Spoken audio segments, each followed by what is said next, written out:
Today we're gonna drop a bio bomb because this truck smells like bio bomb.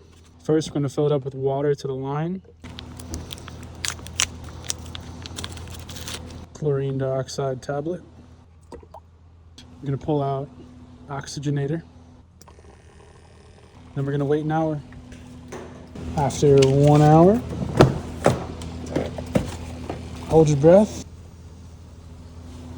Now that we got the odors out of my truck with the VDK kit, we're gonna refresh it with the Appleson bar. Put the other half in the bag. I'm gonna put that under the passenger seat.